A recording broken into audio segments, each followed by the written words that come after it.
dari paroki Durensawit. Ya, enggak jauh. Durensawit enggak jauh. Ketika saya mengajar di mana ya Bu? Di Tosebio ya. Ketika itu diminta untuk yuk sekalian isi renungan di sini gitu ya. Pada saat itu saya bilang oke. Tidak tahu bahwa ternyata hari ini ada demo. Hari ini macetnya luar biasa, gitu ya. Tapi Tuhan Yesus baik. Tuhan menibakan saya tepat pada waktunya. Saya seorang ibu dari 2 orang anak. Anak sulung saya 20 tahun, anak bungsu saya 7 tahun. Gitu ya. Nah, iya. Dia adalah berkat yang Tuhan berikan kepada kami.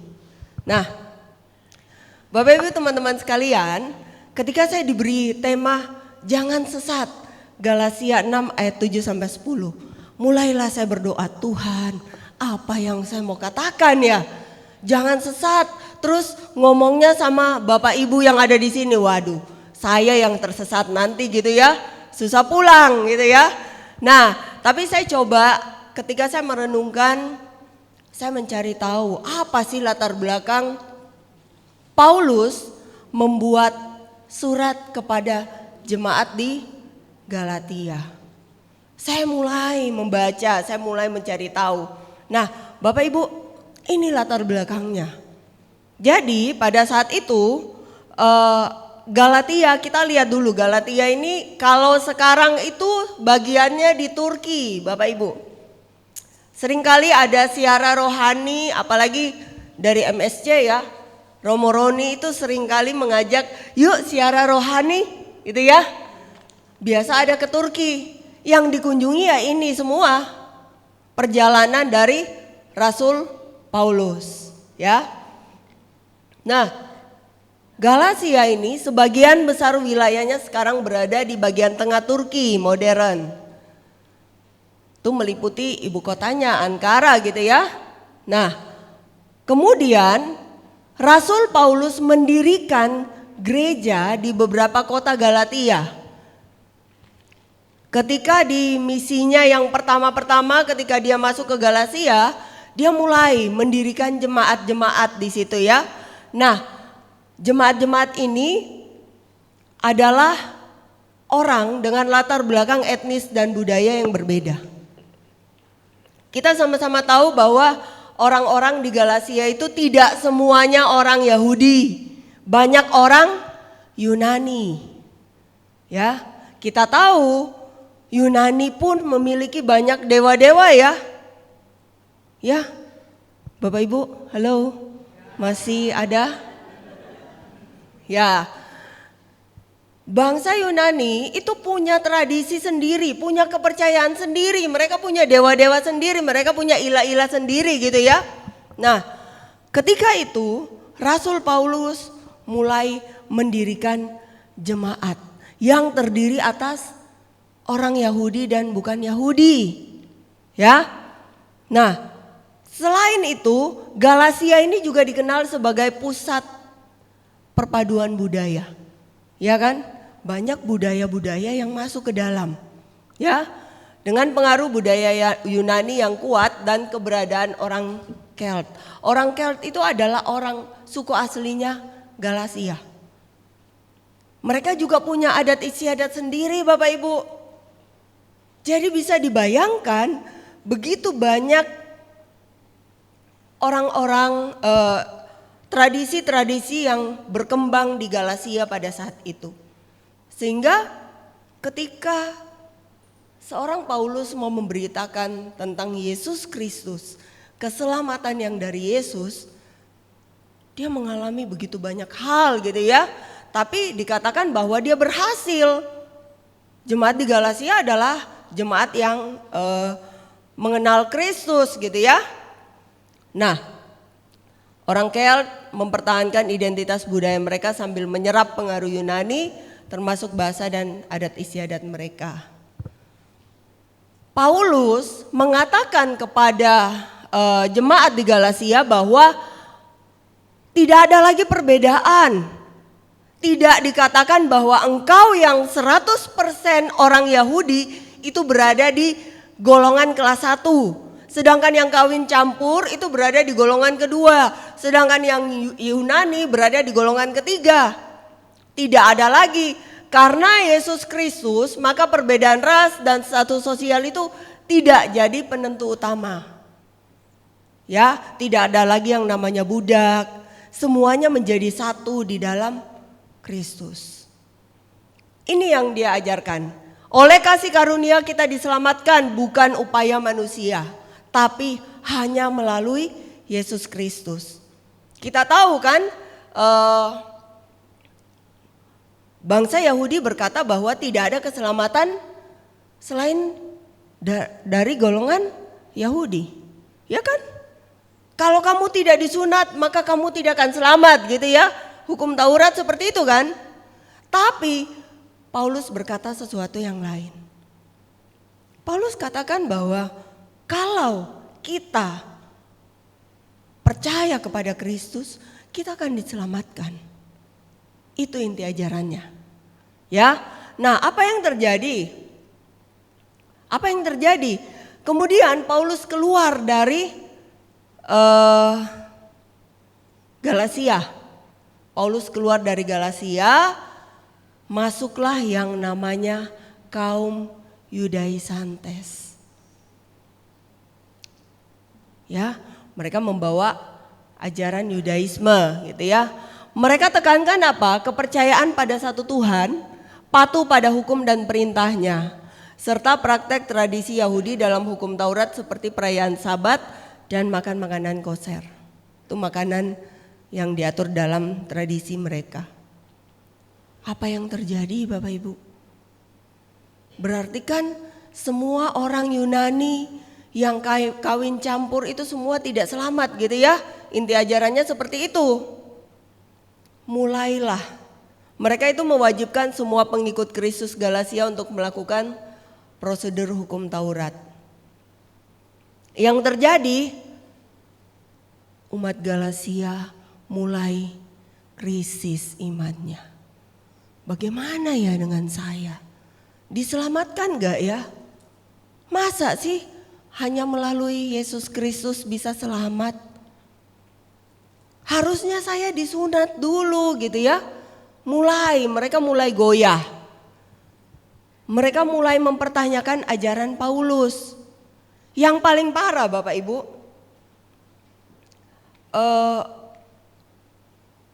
umat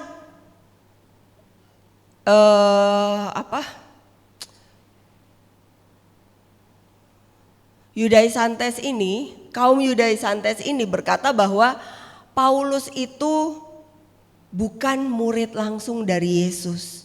Jadi mereka katakan begini, kok kalian percaya kepada Paulus? Dia kan bukan murid Yesus. Dia itu kan dipilih oleh manusia. Kita tahu ya, Paulus menjadi rasul pada saat kapan? Pada saat Yesus masih ada enggak? Enggak ada ya. Nah, mereka menyebarkan bahwa yang memilih Paulus itu adalah manusia. Itu bukanlah dari Allah gitu ya. Mereka mulai meragukan. Benar gak sih? Benar gak sih? Nah, kemudian yang mereka katakan lagi, Paulus itu tidak ajarkan hal-hal yang murni, hal-hal yang original. Apa hal-hal original itu Bapak Ibu? Hukum Taurat, yaitu perjanjian yang diberikan Allah kepada Musa. Itu, perjanjian itu dan hukum Taurat gitu ya. Nah, mereka mulai mempertanyakan Paulus. Dari umat yang tadinya percaya menjadi bingung. Ini benar gak? Kayaknya salah deh. Itu ya. Itu akibatnya. Mulai goyah imannya. Umat Galatia yang tadinya semangat mulai terpecah-pecah. Nah, atas dasar itu maka Paulus mengirim surat. Apa isi suratnya? Saya harus menjelaskan mulai dari awal Bapak Ibu ya, supaya kita lihat apa sih sebenarnya, kenapa bisa tiba-tiba Paulus ngomongnya gitu ya. Nah, yang pertama kita bisa lihat di Galatia pasal 1 ayat pasal 1 dan 2. Di situ Paulus bela otoritas dan kewibawaannya. Dia katakan bahwa dia dipilih oleh Yesus. Dia ceritakan bagaimana pengalamannya gitu ya. Dia ceritakan pada saat dia bertemu para rasul pertama kali. Di Kisah Para Rasul di situ ada diceritakan ya. Pertama kali dia dibawa kepada para rasul oleh Barnabas. Barnabas membawa dia bertemu dengan para rasul. Kemudian pada saat itu para rasul mulai bertemu dengan dia, sehingga akhirnya dia diterima dan dia diutus gitu ya. Dia menjelaskan semua ini. Kenapa? Agar jemaat Galatia itu kembali percaya, kembali yakin gitu ya. Yang kedua ini dia katakan bahwa dia bercerita tentang kemurnian Injil kasih karunia. Apa yang dia ceritakan?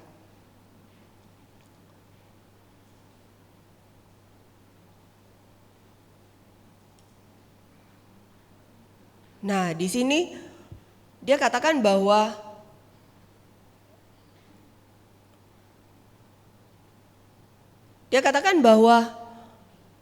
Yesus adalah orang yang menyelamatkan manusia.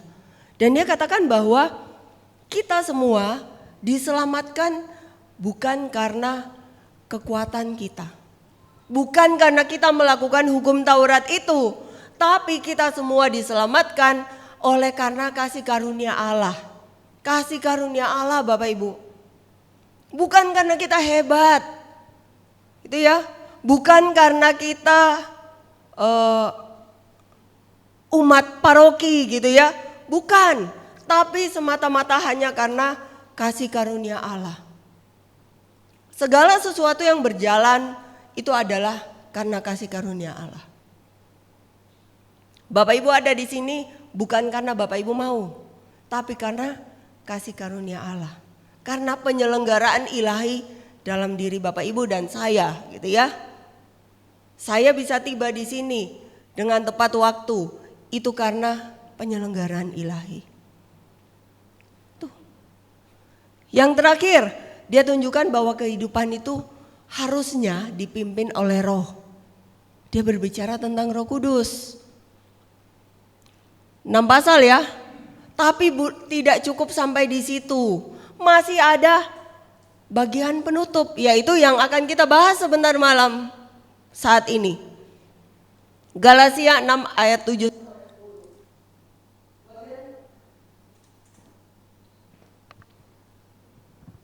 Bagian penutup.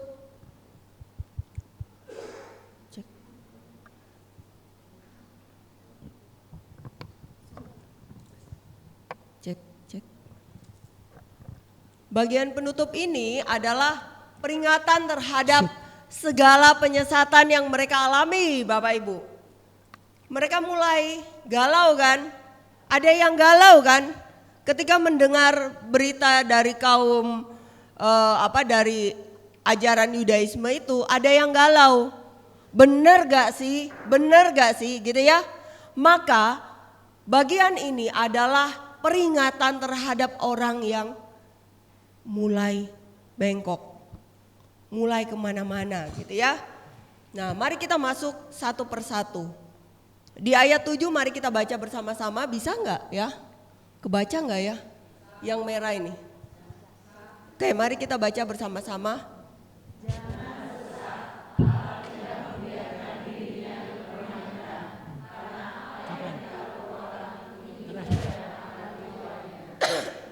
Oke. Jangan sesat, Allah tidak membiarkan dirinya dipermainkan, karena apa yang ditabur orang itu juga yang akan dituainya. Apa yang mau dikatakan di sini? Bapak Ibu, kita lihat sama-sama. Pada saat itu jemaat Galilea ini galau. Antara galau, benar gak sih? Gitu gitu ya. Banyak yang percaya kaum Yudaisme itu, bahkan mereka ingin memberi diri untuk disunat gitu ya. Nah, jemaat Galilea itu percaya bahwa kita kalau melakukan hal yang baik, yang diajarkan oleh Yudaisme itu bahwa ketika kita melakukan semua isi hukum Taurat, maka kita akan selamat.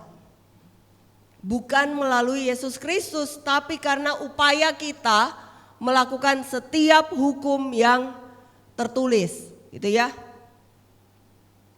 Mereka lupa ada yang namanya kasih karunia. Mereka lupa bahwa Allah turut berperan dalam kehidupan mereka. Mereka percaya hanya dengan beribadat, hanya dengan persekutuan doa, mereka bisa selamat. Akibatnya apa? Mereka berlomba-lomba untuk melakukan hukum-hukum yang ditetapkan itu. Di sini dikatakan bahwa jangan sesat. Jangan sampai sesat gitu ya. Allah tidak akan membiarkan dirinya dipermainkan. Banyak nabi-nabi palsu, banyak ajaran-ajaran palsu. Apakah ini relate dengan saat ini? Relate Bapak Ibu.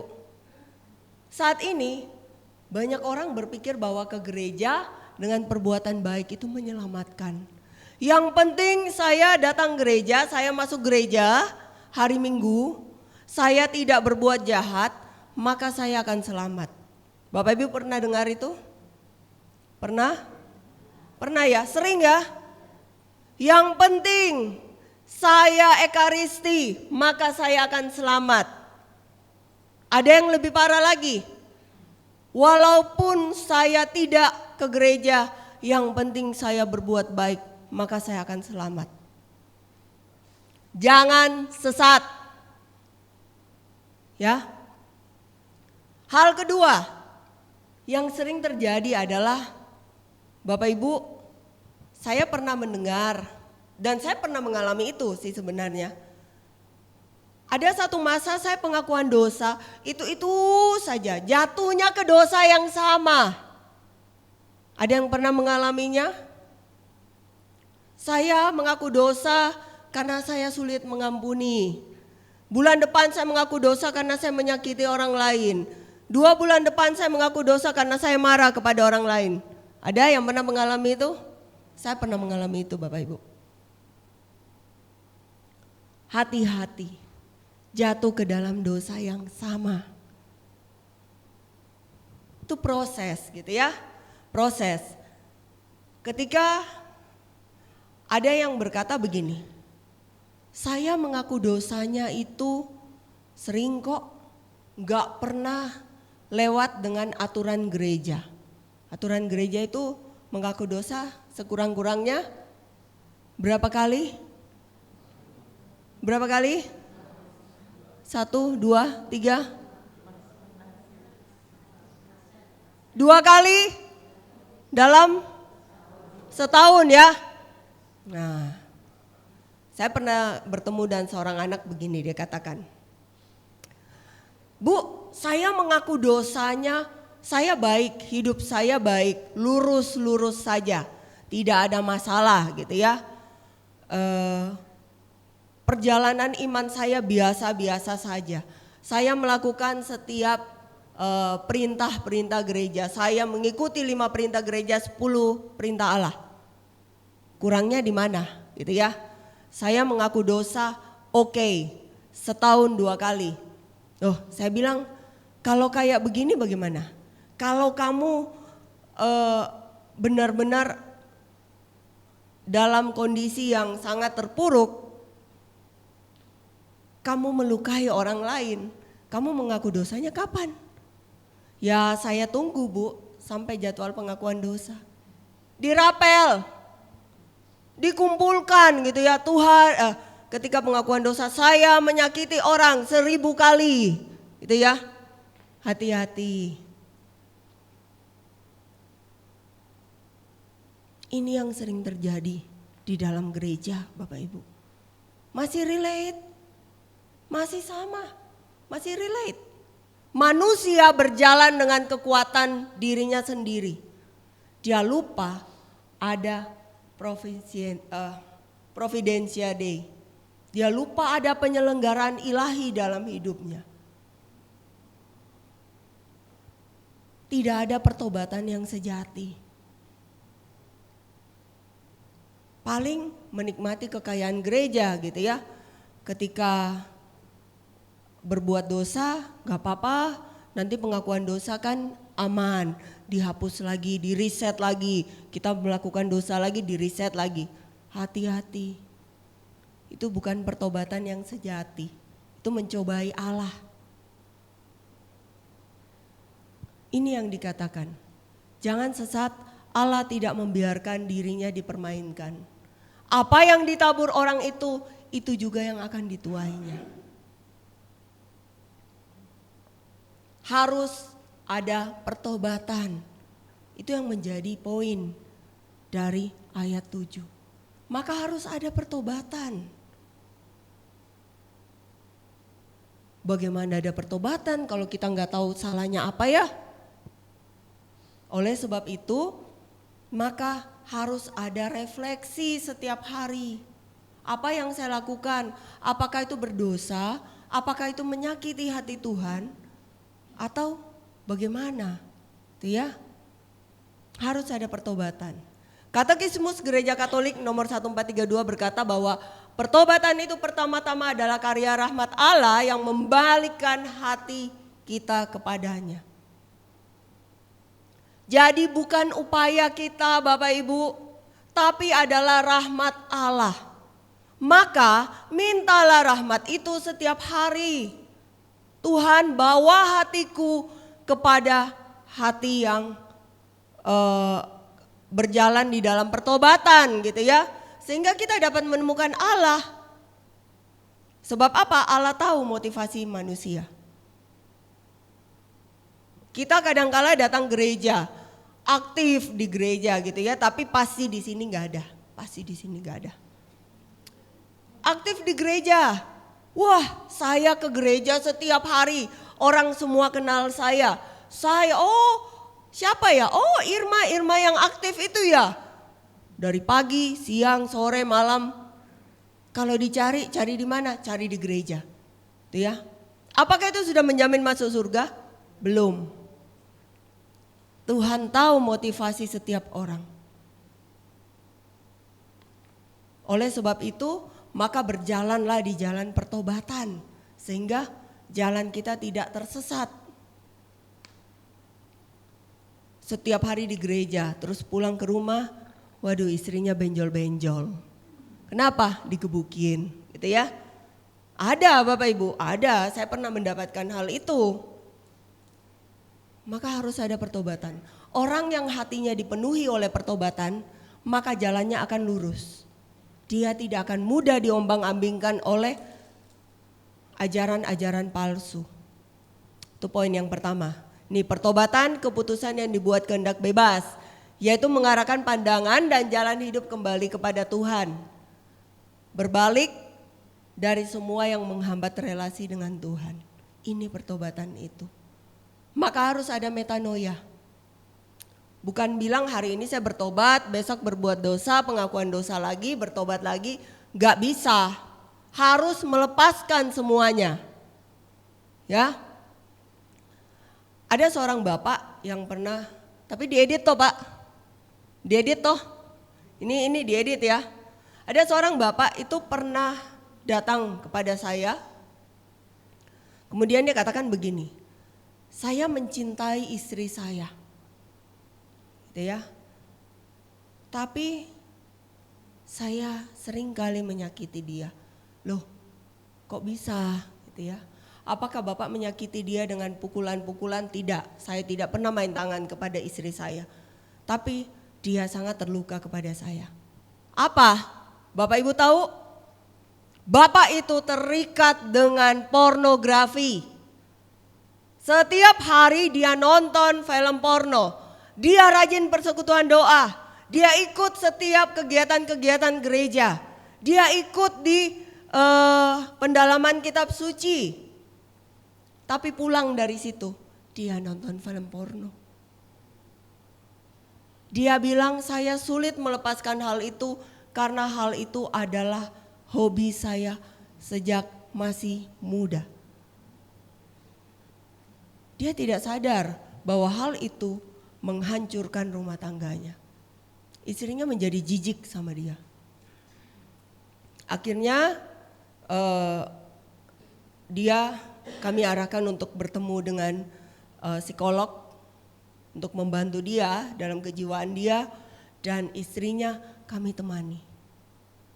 Pelan tapi pasti ketika dia mau melepaskan, dia katakan satu titik, dia katakan oke, saya lepaskan semua itu, saya akan hidup lebih baik. Rumah tangganya dipulihkan. Pekerjaannya, bahkan apa yang dia kerjakan itu menjadi berkat bagi lebih banyak orang. Itu luar biasa. Ketika seseorang bertobat, maka ada berkat, pintu-pintu berkat yang terbuka. Ya. Nah, yang kedua, mari kita baca. Sebab barang siapa menabur dalam dagingnya, ia akan menuai kebinasaan dari dagingnya. Tetapi barang siapa menabur dalam roh, ia akan menuai hidup yang kekal dari roh itu. Apa yang diibaratkan dengan menabur ini? Menabur itu mengandalkan kekuatan. Kekuatan apa yang diandalkan? Apakah kekuatan daging atau kekuatan roh? Kalau kita mengandalkan kekuatan daging, kita akan mudah tersesat. Ya, kita akan mudah tersesat. Ketika dikatakan kalian jangan datang ke PDBHK karena sesat. Nah, dia akan terombang-ambing gitu ya. Tapi kalau orang yang sudah mengalami kasih Tuhan, terutama melalui PD ini, apapun yang orang katakan, dia tidak akan tersesat. Dia akan tetap datang karena dia sudah mengalami gitu ya. Menabur dalam roh yaitu berpegang pada Injil yang sejati, mengandalkan karya Roh Kudus. Saya bercerita kemarin itu saya sempat bercerita dengan anak sulung saya, berdiskusilah dengan suami saya. Jadi kami itu cerita tentang kok sekarang ada fenomena orang-orang muda sekali pindah ke gereja seberang. Ya. Kemudian anak saya katakan begini, dari sudut pandang anak muda. Dia bilang, ya iya karena kami anak muda tidak diberi kesempatan untuk berkreasi di paroki sendiri atau di tempat kami sendiri gitu ya. Kemudian dia bilang hal lain yang pernah saya dengar Mami, jadi teman-teman dia itu banyak yang pindah. Hal lain yang saya dengar adalah romonya membosankan. Ya kan, klasik kan? Sering terjadi itu. Bukan cuma anak muda, banyak orang dewasa juga pindah karena romonya membosankan. Hati-hati, ini dikatakan menabur dalam daging dan menabur dalam roh. Ada satu hal yang tidak bisa tergantikan dalam gereja Katolik, yaitu Ekaristi. Kita tidak akan dapat dari manapun, hanya di gereja Katolik. Yesus sendiri hadir dalam Ekaristi. Kalau orang menabur di dalam roh, dia berakar, dia mengalami sesuatu dengan Tuhan, dia tidak akan mudah terombang-ambing. Mau romonya tua, mau romonya tertidur di altar, tidak masalah. Kenapa? Karena dia tahu Yesus ada di sana. Fokusnya bukan pada orangnya, fokusnya kepada Yesus. Itu poin kedua ya. Apa sih sebenarnya yang kita cari? Apakah kita sudah mengandalkan Roh Kudus atau belum? Yang ketiga, ini ayat terakhir, ayat 9 dan 10. Janganlah kita jemu-jemu berbuat baik, karena apabila sudah datang waktunya, kita akan menuai jika kita tidak menjadi lemah. Karena itu, selama masih ada kesempatan bagi kita, marilah kita berbuat baik kepada semua orang, tetapi terutama kepada kawan-kawan kita seiman. Poin terakhir, jangan jemu-jemu berbuat baik. Pertanyaannya, berbuat baik itu mudah atau sulit? Mudah, sulit, mudah, sulit. Orang kalau mengalami kasih Tuhan, maka berbuat baik itu mudah. Itu mengalir dari hatinya, ya. Berbuat baik bukan berarti kita harus memberi sesuatu kepada orang lain baru itu berbuat baik, bukan. Ketika kita datang ke persekutuan doa, tersenyum pun kepada orang sekitar, itu sudah satu perbuatan baik. Perbuatan baik itu bukan akar untuk mendapat keselamatan. Ini harus digarisbawahi Bapak Ibu. Tapi buah dari keselamatan yang sudah kita terima secara cuma-cuma. Perbuatan baik itu bukan tujuan kita untuk dapat masuk surga. Tapi perbuatan baik itu kita lakukan karena kita sudah menerima kasih Yesus. Jangan kebalik ya Bapak Ibu. Nanti kebalik juga kita. Bukan naik ke atas turun ke bawah nanti. Bahaya gitu ya. Perbuatan baik bukanlah akar untuk mendapat keselamatan. Tapi buah dari keselamatan yang sudah kita terima. Keselamatan itu sudah kita terima dari Yesus. Saatnya kita membagikan kepada orang. Ya, apa yang ada di hati kita semua terpancar melalui wajah kita, melalui tingkah laku kita. Ya kan? Oleh sebab itu, maka berhati-hatilah. Terutama untuk yang sering-sering tampil, sering-sering muncul gitu ya di paroki, yang terkenal. Nah, saya pernah Bapak Ibu, saya dari Makassar Bapak Ibu. Jadi kami orang Makassar itu berbeda cara bicaranya dengan orang Jawa gitu ya. Nah, satu waktu saya juga dari Sep Shekinah. Jadi mohon maaf untuk bapak-bapak, ibu-ibu yang besok ada capnya, semoga tidak bosan bertemu dengan saya. Gitu ya. Nah, satu waktu saya selesai membawakan retus di sebuah paroki. Kemudian seperti biasa kalau saya pulang, saya itu butuh booster. Boosternya apa? Yaitu jalan bersama suami saya dengan anak-anak saya. Semua kelelahan itu hilang gitu ya, itu cara saya. Nah, maka pergilah kami ke satu mall. Pada saat di mall itu, saya bilang begini sama suami saya. Papi, jaga Dedek, nanti dia diambil orang. Pergi saja sana, jaga dia gitu kan. Saya di sini saja, saya capek gitu kan. Bapak Ibu tahu, ternyata ada yang baru saya layani di retus. Akhirnya menjadi bisik-bisik berhadiah Bapak Ibu. Tiba-tiba saya ditelepon oleh korpennya, oleh pengajar pendamping. Irma, kamu itu tadi habis marahin suamimu ya? Oh, marah gitu kan. Kemudian pengajar itu cerita. Saya ketawa, saya bilang, nah ini menjadi sebuah warning juga untuk saya begitu Bapak Ibu ya. Hati-hati di tempat umum ngomong sama suami nanti disalahartikan. Saya ceritakan kepada suami saya ketawa gitu ya. Suami saya bilang, ya begitulah kita orang Makassar. Ngomongnya itu kadangkala orang kaget gitu dengar. Tapi ya begitulah kami gitu ya. Itu menjadi warning untuk saya. Waduh, kalau di tempat umum hati-hati berbicara. Nanti ada yang berkata ada pertengkaran rumah tangga gitu ya. Itu Bapak Ibu. Jadi ya mungkin itu kelihatan dari buahnya Bapak Ibu. Kelihatan dari buahnya. Kita boleh hebat di mana saja. Tapi kalau buahnya asam, itu tidak akan jadi berkat. Itu yang ingin dikatakan oleh Paulus. Maka motivasi kita, arah kita harus kepada Yesus yang menyelamatkan.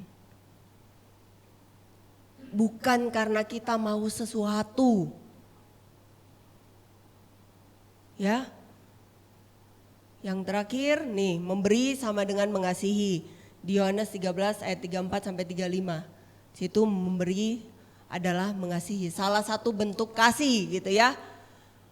Ketika seseorang mengasihi, maka ada sukacita, ya kan? Lebih bersukacita mana? Ketika kita memberi sesuatu atau ketika kita menerima sesuatu? Memberi sesuatu ya. Ketika kita memberi sesuatu kemudian kita melihat senyum di wajah orang itu, maka ada satu sukacita yang tidak terkatakan. Dan itu tidak terlupakan gitu ya. Berilah apa yang dimiliki, hidup, diri, perhatian, talenta, waktu, harta, kasih, iman atau pengharapan. Maka jangan bosan-bosan untuk terus membagikan kabar sukacita kepada orang.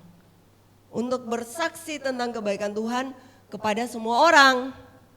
Ya, memberi itu berarti menyalurkan kebaikan Tuhan. Teladani Yesus yang selalu memberi.